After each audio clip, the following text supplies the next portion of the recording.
Oke, kita lanjutkan kuliah kita ya, yaitu kuliah sistem operasi. Materi kali ini kita akan membahas mengenai materi proses scheduling atau penjadwalan proses, atau juga penjadwalan thread ya, sama aja ya. Penjadwalan thread atau penjadwalan proses sama aja sebenarnya. Oke, apa itu proses scheduling? Oke, jadi CPU scheduling atau penjadwalan di dalam CPU ya untuk memproses atau untuk memproses memproses data ya. Itu merupakan basis atau dasar bagi sistem operasi multiprogram. Apa itu sistem operasi multiprogram? Itu adalah sistem operasi yang dapat menjalankan berbagai macam program secara bersamaan ya, seperti itu ya.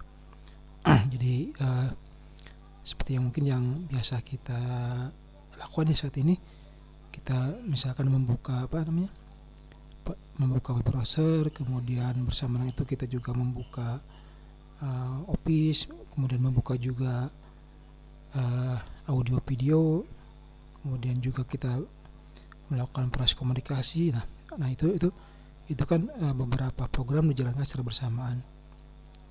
Nah, untuk melakukannya itu dibutuhkan CPU scheduling atau penjadwalan CPU. Nanti kita akan lihat ya kenapa sih itu kemudian diperlukan seperti itu. Jadi CPU scheduling dasar pikirnya adalah dengan memindahkan operasi CPU di antara proses-proses, maka sistem dapat membuat komputer lebih produktif seperti itu ya. Nanti kita akan lihat juga apa sih yang dimaksud dengan produktif tadi ya. Oke, ini beberapa konsep dasar ya, yang perlu dipahami ya. Sebenarnya ini mengulang konsep yang sudah kita sampaikan ya. Jadi di dalam komputer yang single processor system ya, satu proses berjalan, hanya ada satu proses yang berjalan pada satu waktu ya. Itu yang harus Anda pahami ya. Itu konsep dasarnya seperti itu. Kalau quad core berarti ada 4 proses ya. Ingat quad itu kan 4 ya. Kalau dual core berarti ada 2 proses yang berjalan pada satu waktu. Kalau quad core berarti ada 4 proses yang berjalan dalam satu waktu. Tapi kalau untuk single processing system hanya satu proses berjalan pada satu waktu. Nah, multiprogramming di dalam komputer sistem operasi multiprogramming, proses-proses berjalan terus ya setiap waktu untuk memaksimalkan penggunaan CPU seperti itu. Oke, jadi di dalam jadi Anda harus ingat lagi mengenai konsep proses ya. Jadi satu proses itu akan dieksekusi sampai dia harus menunggu ya, seperti itu. Biasanya menunggunya kadar I/O. Jadi kalau kemarin pada pertemuan selanjutnya saya sudah mencontohkan ya, adanya satu proses perhitungan dari 1 sampai 1000, maka Anda lihat proses tersebut ya langsung selesai ya. Dari saya mulai sampai selesai itu tidak ada hambatan. Nah tetapi dalam sebagian besar program tidak seperti itu. Dalam sebagian besar program si proses itu akan terhenti terlebih dahulu, biasa karena dia membutuhkan I/O seperti itu ya. Nah kalau di dalam komputer yang sederhana, ketika misalkan satu proses dijalankan dan kemudian dia ada I/O yang harus dia akses, maka CPU pun akan diam menunggu dan kemudian resource terbuang ya, seperti itu ya. Menunggu kemudian resource terbuang. Nah, kalau menggunakan multiprogramming,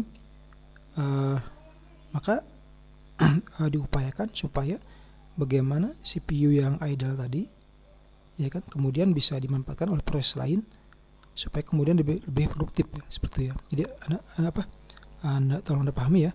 Jadi misalkan ada satu proses dieksekusi, oke.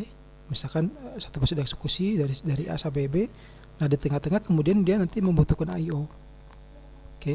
Nah ketika membutuhkan I/O dia akan menunggu masuknya I/O, entah itu berupa file atau berupa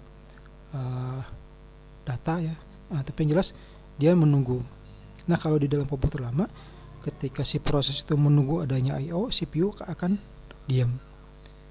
Nah kalau dengan konsep multiprogramming diupayakan bahwa ketika si proses itu berjalan dan di tengah jalan dia harus berhenti karena menunggu I/O, maka CPU ini tidak tidak idle, tidak menunggu, tapi CPU kemudian digunakan untuk memproses proses lainnya, untuk menjalankan proses yang lain, seperti itu ya.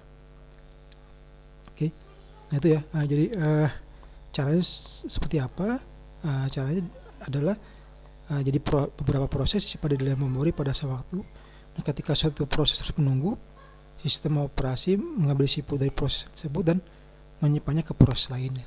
Ya, artinya si CPU itu dikasih ke, jadi misalkan ini contoh gini, contoh ada 5 proses ya, ada 5 proses. Nah, kelima proses itu akan diisi dalam memori, tapi dari kelima proses itu yang jalan tuh hanya satu. Oke. Misalkan ada 5 proses 1 sampai 5. Nah, yang proses 1 kemudian jalan. Nah, di tengah jalan proses 1 ini butuh I/O, maka dia akan berhenti ya. Nah, ketika si proses 1 berhenti untuk menunggu adanya I/O, maka si CPU itu nanti masuk ke proses 2. Dia memproses proses 2 supaya supaya dia tidak idle. Jadi sambil menunggu proses 1 selesai, dia memproses proses 2. Kalau proses 1 belum selesai juga, dia memproses proses 3. Nah, begitu proses 3 selesai dan kemudian si proses 1 itu udah selesai ngambil I/O, maka dia balik lagi seperti itu ya. Oke. Nah, itu ya. Jadi Anda bisa bayangkan misalkan seperti itu.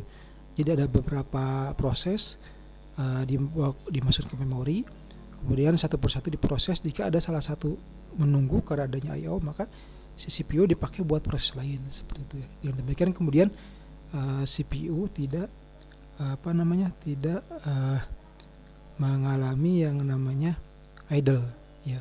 Oleh karena itu kemudian resource berupa CPU itu bisa optimal digunakan ya, seperti itu ya.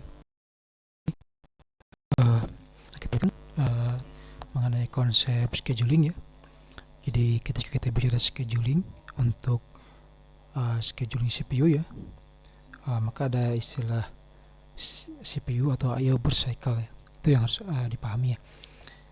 Jadi keberhasilan scheduling itu tergantung pada proses. Nah, eksekusi proses secara umum adalah siklus eksekusi CPU dan menunggu daripada I/O ya. Nanti akan lihat bahwa sebuah proses ketika dieksekusi itu dari awal sampai akhir, dia akan dieksekusi oleh CPU, tapi pada titik tertentu jika diperlukan maka dia akan ada menunggu I/O, seperti itu ya. Jadi proses dimulai dengan CPU burst yang diikuti dengan I/O burst dan seterusnya sampai terminasi ya. Ini contohnya seperti ini. Jadi sebuah proses ini ibaratnya titik nol ya, ini titik akhir seperti ya. Nah, ketika di titik ini proses dijalankan, misalkan kita klik tombol Firefox. Ketika kita ngeklik tombol Firefox, maka kita sedang memulai proses Firefox kan. Dimulai di sini. Kemudian ketika diklik itu, CPU akan mulai memproses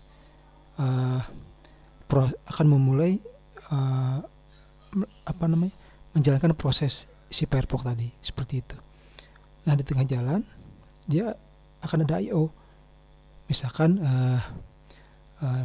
I/O-nya itu berupa download. Nah, ketika Anda download di web browser di Firefox, maka itu sebenarnya Anda sedang mengambil data dari luar kan. Nah, pada saat itulah kemudian terjadi I/O. Nah, selesai download kemudian lanjut lagi proses lanjut lagi seperti itu ya. Kemudian waktu tertentu kemudian ada misalkan Anda harus upload. Nah, di sana terjadi lagi I/O, karena upload kan Anda berarti ngirim data dari komputer Anda ke komputer lain kan. Seperti itu, ada I/O lagi. Setelah ini selesai kemudian lanjut lagi dengan CPU burst terus sampai kemudian Anda mematikan si proses Firefox tadi ya, seperti itu ya. Jadi yang namanya scheduling memang scheduling itu tidak pas di konsep ini ya, antara CPU dengan I/O. Bagaimana memainkan CPU dengan I/O tadi, seperti itu. Kenapa? Karena ketika misalkan di sini ada I/O, Nah, CPU ini kan dia idle. Nah, bagaimana cara supaya CPU ini bisa tidak idle? Maka CPU ini nanti akan dikasih ke proses yang lain kan. Artinya dijadwalkan untuk supaya bisa dimanfaatkan oleh proses yang lain, supaya dia tidak idle, seperti itu ya. Nanti kalau ini selesai, kemudian dibutuh CPU, tinggal CPU balik lagi ke sini ya, seperti itu ya. Oke, jadi itu ya. Jadi konsep scheduling Anda pahami ini terdiri dari dua ya. Ada CPU burst dan I/O. Jadi dia ditentukan oleh siklus antara CPU dan I/O. CPU burst atau I/O burst ya. Seperti itu ya. Jadi ya, proses dimulai dengan CPU burst, yang diikuti dengan I/O burst, dan seterusnya sampai dia terminasi kan, seperti itu. Berapa banyak prosesnya? Nah, itu tergantung aplikasi yang Anda buat ya. Kalau contoh aplikasi yang kemarin saya tunjukkan ya, untuk memproses data dari 100.000 itu bisa dibilang tidak butuh I/O ya. Makanya itu cepat prosesnya kan dari awal sampai. Itu mungkin salah satu contoh program yang tidak butuh I/O ya. Tapi kalau program yang lain hampir sebagian besar butuh I/O. Anda misalkan buka Microsoft Word, Anda kan pasti buka file kan. Nah, ketika buka file otomatis kan si komputer akan mengakses hard disk. Nah, otomatis di sana dia akan mengakses namanya I/O ya. Oke, ini ya. Jadi ketika kita bicara scheduling, maka jangan Anda lupakan ini ya, siklus antara CPU dan I/O burst ya. Seperti itu. Kemudian CPU scheduler. Nah, ketika CPU idle, sistem operasi harus memilih kan salah satu proses elementer untuk dieksekusi. Nah, itu jadi nanti kita akan belajar mengenai CPU scheduler.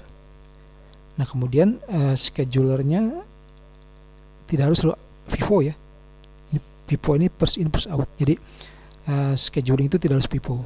Nanti akan kita lihat ada beberapa metodologi CPU scheduler ya.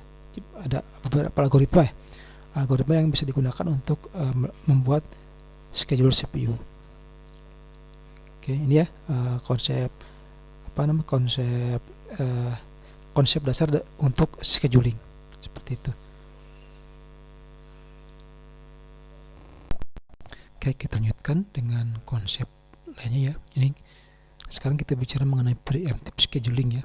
Nah, jadi ini istilah preemptive scheduling itu nanti akan digunakan ketika kita bicara mengenai algoritma scheduling ya, seperti itu. Jadi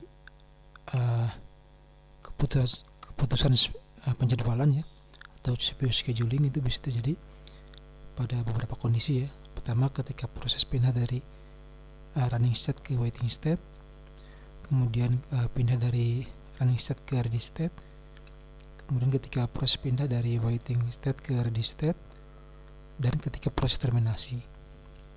Nah, untuk proses 1 dan 4 ini yang kita sebut sebagai non preemptive atau kooperatif. Oke, ya, sedangkan yang kedua dan ketiga itu adalah preemptive scheduling ya, seperti itu ya. Dan itu tuh ya ini pengenalan aja, karena nanti di bagian algoritma scheduling nanti kita akan ketemu dengan istilah non preemptive atau preemptive scheduling ya. Jadi supaya mungkin di awal kita bisa paham apa itu preemptive scheduling dan apa itu non preemptive scheduling ya, seperti itu. Oke, selanjutnya kita bicara dispatcher ya. Jadi dispatcher ini adalah modul yang memberikan kontrol CPU kepada proses yang dipilih oleh scheduler. Oke, ya, adapun fungsi dispatcher pertama untuk switching konteks, kemudian untuk switching to user node, dan kemudian untuk jumping itu artinya dia menuju lokasi yang tepat di dalam program ya. Untuk reset programnya, seperti itu ya. Jadi itu tuh namanya dispatcher ya. Jadi bayangin tuh gini, ketika katakanlah ada beberapa proses ya yang harus dijalankan oleh CPU. Nah, CPU itu kan dia akan memproses yang pertama kan. Nah, ketika si proses pertama itu dia membutuhkan I/O, otomatis dia kan ada waktu menunggu, dan si CPU itu kan dia kemudian diam. Nah, supaya tidak idle, maka si CPU itu kemudian harus memilih proses lain yang harus dijalankan sama dia. Nah, dispatcher inilah yang kemudian akan berperan untuk dia beralih ya dari proses yang sedang menunggu I/O ke proses lainnya yang bisa diproses, seperti itu ya. Oke, makanya di sini ada istilah jumping ya, artinya bergerak dari kepada lokasi yang tepat ya di dalam program pengguna, seperti itu ya. Nah, itu ya konsep mengenai dispatcher. Kemudian ini scheduling kriteria. Nah, kenapa kita bicara scheduling kriteria? Ini tidak lain sebenarnya untuk kita bicara mengenai algoritma scheduling ya. Jadi nanti akan kita lihat bahwa untuk melakukan scheduling itu ada beberapa pilihan algoritma yang bisa digunakan. Jika Anda sebagai seorang perancang sistem operasi, ya Anda bisa bisa memilih gitu algoritma yang mana yang akan digunakan. Nah, kriteria untuk pemilihannya itu adalah ini ya, ada 5 ya. Pertama, CPU utilization, seperti itu. Kemudian yang kedua adalah throughput. Throughput itu adalah jumlah proses yang selesai per unit waktu, seperti itu. Kemudian turnaround time, ini interval waktu dari pemasukan proses sampai dengan penyelesaian proses. Atau dengan kata lain, jumlah waktu menunggu untuk masuk ke memori, menunggu di antrian, eksekusi CPU dan I/O ya. Jadi total waktu ya, turnaround time inilah total waktu yang digunakan untuk menjalankan satu proses. Waiting time ini periode menunggu dalam antrian, dan response time adalah waktu dimulai dari pemasukan proses sampai respon pertama. Jadi inilah kriteria yang digunakan untuk menentukan algoritma mana yang akan dipilih. Nanti akan kita lihat ya beberapa algoritma. Oke, di sini ada beberapa algoritma ya, ada minimal ada 6 ya algoritma yang bisa Anda gunakan untuk merancang sistem scheduling dalam sistem operasi. Ada percept scheduling, ada shortest job scheduling, ada priority scheduling, ada round robin scheduling, ada multi-level queue scheduling, dan multi-level feedback queue scheduling. Nah, ketika Anda ingin menentukan mana yang terbaik ya, Anda harus melihat ini ya, CPU-nya utilisasi berapa, throughput-nya mana, berapa banyak, kemudian berapa lama turnaround time-nya, waiting time-nya berapa, dan response time-nya berapa. Nah, nanti bisa melihat misalkan Anda ingin membuat sistem yang throughput-nya paling tinggi. Nah, nanti Anda bisa cari di sini kan, mana di antara algoritma ini yang memenuhi kriteria yang Anda tentukan ya, seperti itu ya. Nah, sekarang coba ulas ya satu persatu algoritma penjadwalan atau algoritma scheduling yang bisa diterapkan di dalam sistem operasi ya. Yang pertama adalah first come first serve scheduling ya. Ini penjadwalan dengan prinsip pertama kali datang maka pertama kali dilayani, atau ada juga yang bilang sebagai FIFO ya, first in first out, pertama datang pertama keluar, seperti itu ya. Ini mungkin penjadwalan yang simple dan umum ya di dalam teori penjadwalan. Oke, jadi di dalam CFS ini, proses yang pertama kali meminta CPU akan dialokasikan pertama kali untuk mendapat CPU. Ini contoh misalkan di sini ada 3 proses yang akan dijalankan oleh CPU ya. Proses pertama P1 dengan jangka waktu 24 unit time, P2 kemudian 3 unit time, dan P3 dia 3 unit time. Kalau kita gambarkan ya, P1 0 sampai 24 unit time, P2 4 tambah 3 berarti 27 ya, P1 P2 jadi 27. Nah, kalau P1 P2 3 totalnya ada berarti kan 24 tambah 3 tambah 3 jadi 30 ya, seperti itu ya. Nah, otomatis kalau kita apa namanya, kalau kita rata-ratakan untuk waktu menunggunya ya, untuk waktu menunggunya adalah pertama P1 0, untuk P2 untuk dia mulai di proses dilayani itu 24 ya. Dan untuk proses 3 untuk mulai ada 27. Oke. Nah, kalau kita jumlahkan 0, 24 sama 27 bagi 3 sama dengan 17 ya. Jadi average waiting time itu ada 17. Jadi untuk P1 itu tidak ada waiting time alias 0. Untuk P2 24 ya waktu time-nya. Untuk P3 itu waktu waiting time-nya 27. Kalau kita rata-ratakan total sekitar 17 unit time ya. Untuk average time. Kalau total time-nya 30, untuk average waiting time-nya adalah 17. Oke. Nah, FCFS ini non preemptive ya. Tadi sudah kita bahas apa itu non preemptive atau preemptive. Kalau di dalam non preemptive artinya ketika CPU dialokasikan ke satu proses, maka proses akan terus menggunakannya sampai terminasi atau terjadi request IO. Oke. FCF. Nah, FCFS ini dapat masalah untuk time sharing system ya, di mana tiap pengguna mendapatkan CPU secara reguler. Kemudian FCFS juga bisa bermasalah ketika satu proses memegang CPU pada periode yang lama ya. Seperti tadi nih, sampai 24 sedangkan yang lain cuma 3 ya. Seperti itu ya. Nah, ini tapi ini bisa dibilang salah satu metode penjadwalan yang umum ya di dunia ya, di mana first in first out atau first come first serve ya. Jadi pertama kali yang datang maka dia kemudian pertama kali dilayani, seperti itu ya.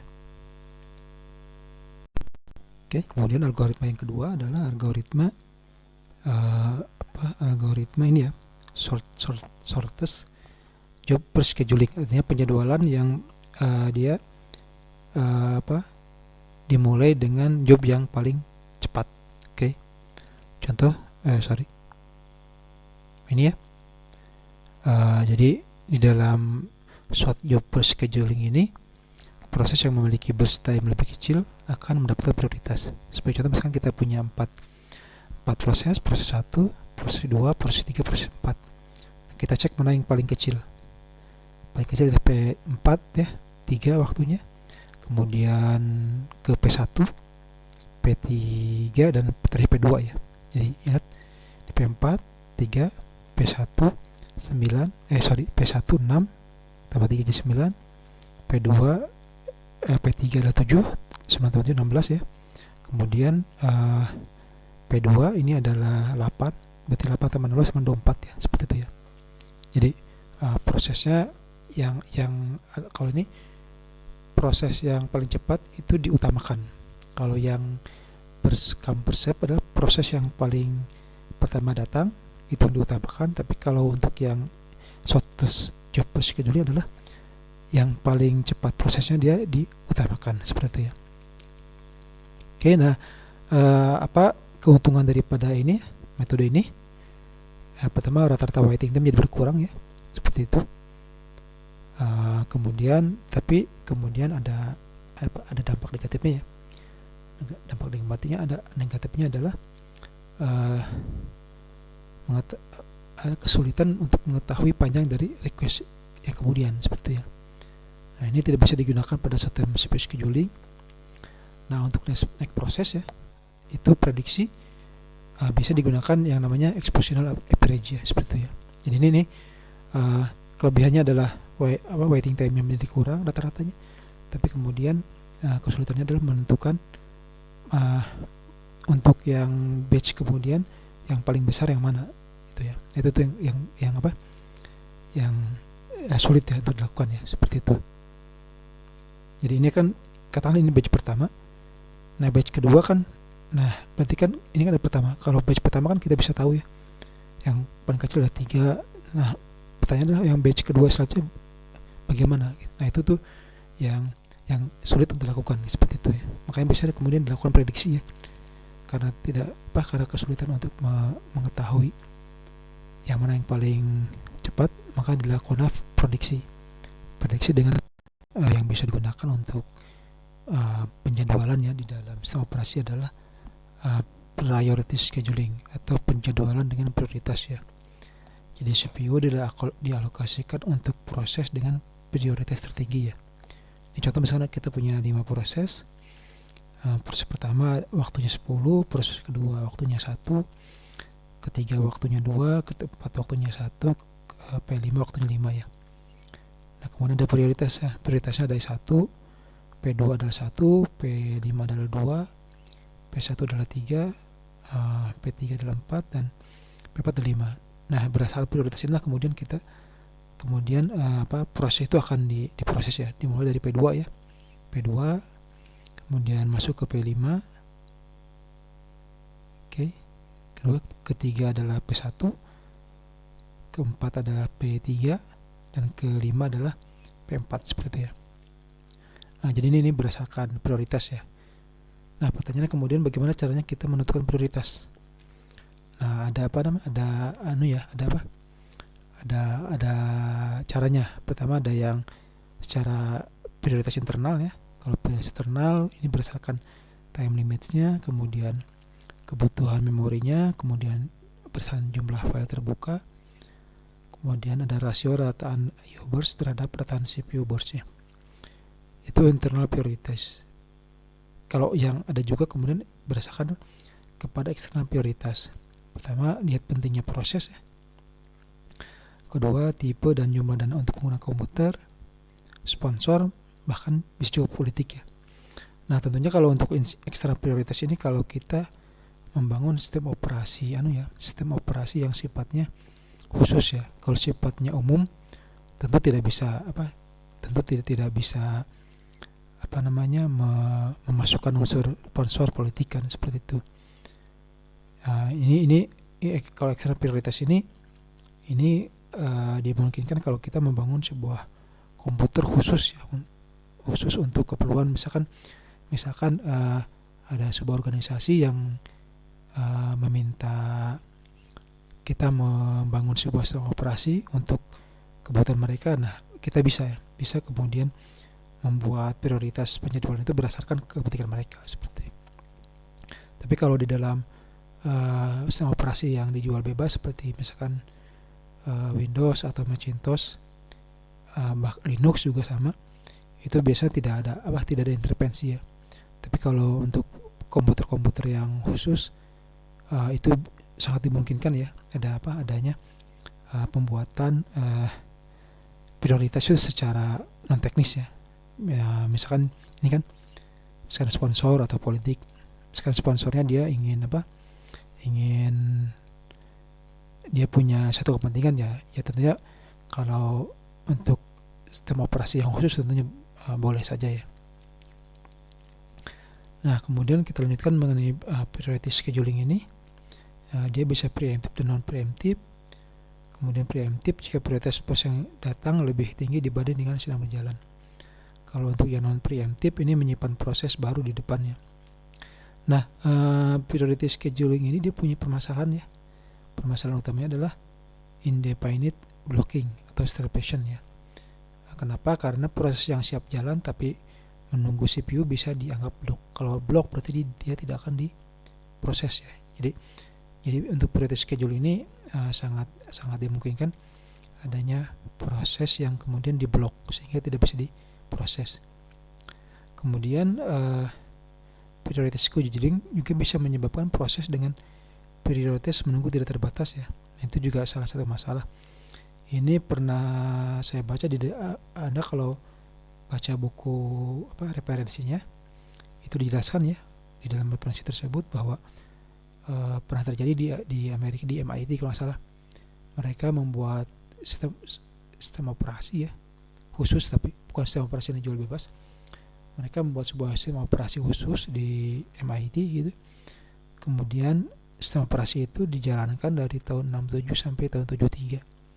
Nah, ketika tahun 73 komputernya itu kemudian dimatikan, mereka kemudian tahu ya bahwa ada proses yang selama 10 tahun tuh hampir ya hampir 5 tahun lebih ya tidak pernah diproses proses itu. Kenapa? Karena proses tersebut dia prioritasnya paling rendah. Karena prioritasnya paling rendah, dia tidak pernah kebagian untuk masuk ke dalam ke dalam CPU, sehingga kemudian dia ngantri, dia karena prioritas rendah jadi dia ngantri terus gitu. Nah itu tuh salah satu kekurangan daripada priority scheduling. Oleh karena itu kemudian ada solusi baru ya, bukan solusi baru sih, ada solusi kemudian untuk permasalahan tersebut. Solusinya adalah dengan menggunakan solusi independent blocking atau low priority process. Jadi solusi ini ya untuk independent blocking atau low priority process adalah aging ya. Aging itu penuaan. Jadi di dalam proses tadi seiring dengan berjalannya waktu dia prioritasnya itu ditambah gitu ya. Jadi semakin lama si prioritasnya itu secara otomatis akan bertambah, sehingga kemudian si proses tersebut pada akhirnya dalam jangka waktu itu dia akan diproses gitu kan. Kalau nggak dipakai aging ya tadi dia selama bisa aja selamanya dia tidak akan diproses.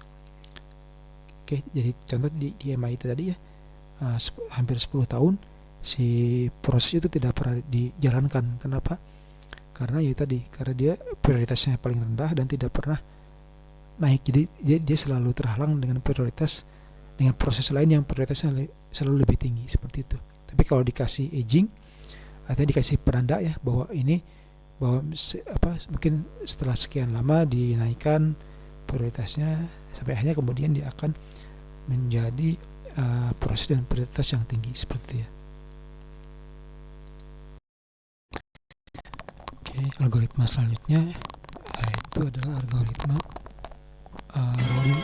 Robin scheduling seperti itu. Apa itu round robin scheduling? Jadi pada dasar, jadi ini adalah untuk time sharing system. Jadi ini adalah mirip dengan first come first serve ya, atau algoritma yang pertama. Tapi di sini ditambahkan preemptive ya. Preemptive itu artinya dia bisa switch antar proses seperti ya. Jadi gambarnya seperti ini, sederhana. Jadi misalnya didefinisikan time kuantumnya atau slice-nya misalkan 4 milisecond ya. 4 milisecond. Ini proses 1 dia punya 24 milisecond, proses 2 punya 3 milisecond, proses 3 punya 3 milisecond seperti itu. Nah, jika menggunakan FCFS, maka kan berarti kan 0 sampai 24. Oke, kemudian 3 sama 3 itu seperti ya. Jadi 24 milisecond untuk proses yang pertama, 3 milisecond yang kedua, dan 3 milisecond ketiga seperti itu ya. Nah, akibatnya nanti kan seperti contoh di awal ya, waiting time-nya menjadi besar seperti itu. Karena itu kemudian, nah kalau di round robin ada faktor pembagi ya, tidak harus 4 ya, bebas tidak harus 4. Ini contoh aja seperti itu. Jadi misalkan ini 24 bagi 4 jadi 6 ya. Jadi untuk proses pertama P1 sebanyak 4 milisecond. Setelah itu ke proses kedua, ini ada preemptive ya, proses kedua, proses ketiga. Nah setelah itu baru kemudian proses P1 lagi ya, P1 yang kedua, P1 yang ketiga, keempat, kelima, dan keenam. Ingat ya, karena kita punya kuantumnya 4 milisecond, berarti 24 dibagi 6 kan, berarti 1, 2, 3, 4, 5, 6. Oke. Jadi itu ya. Jadi ini FCFS, tapi kemudian ada proses untuk preemptive. Preemptive jadi artinya preemptive itu ada disela dulu ya. Seperti itu, tidak kalau yang non preemptive itu kan berarti kan P1 24 milisecond, P2 3 milisecond, P3 3 milisecond. Tapi dengan adanya preemptive, kemudian menggunakan kuantum sesi adalah 4 milisecond, nanti P1 dulu 4 milisecond, baru kemudian disela oleh yang P2, P3, baru kemudian P1 yang sisanya ya, seperti ya. Oke, itu untuk yang round robin. Oke, yang kelima adalah multiple queue scheduling atau penjadwalan antrian berganda ya, seperti itu. Jadi kalau di dalam multiple queue scheduling proses-proses itu kita kelompokkan ya, dalam beberapa partisi ya. Kita kelompokkan, kemudian kita buat prioritasnya seperti itu ya. Misalkan untuk blok proses sistem ada blok proses interaktif, ada blok interaktif editing, ada blok proses batch, ada blok proses dan seperti ya. Nah ini beberapa partisi dan kemudian ada prioritas. Nah prioritas yang pertama itu yang nanti akan dipilih terlebih dahulu ya, seperti itu namanya multiple queue scheduling. Nah yang terakhir adalah multiple feedback queue scheduling ya. Nah ini sebenarnya sama dengan ini, bedanya adalah di sini dia bisa bisa apa si proses bisa bergerak antara antrian ya. Jadi misalnya dari yang satu ke yang dua, kalau ini kan ada partisi ya, terpisah-pisah. Kalau ini dia bisa saling bergantian seperti ya. Oke, itu mungkin yang bisa disampaikan mengenai scheduling. Jadi sekali lagi scheduling, sekali lagi saya ingatkan ya mengenai scheduling. Kenapa kita perlu belajar scheduling di dalam sistem operasi, dan mengapa scheduling itu yang sangat konsep yang sangat penting dalam scheduling. Karena itu tadi, karena ini merupakan basis ya bagi sistem operasi yang multiprogram.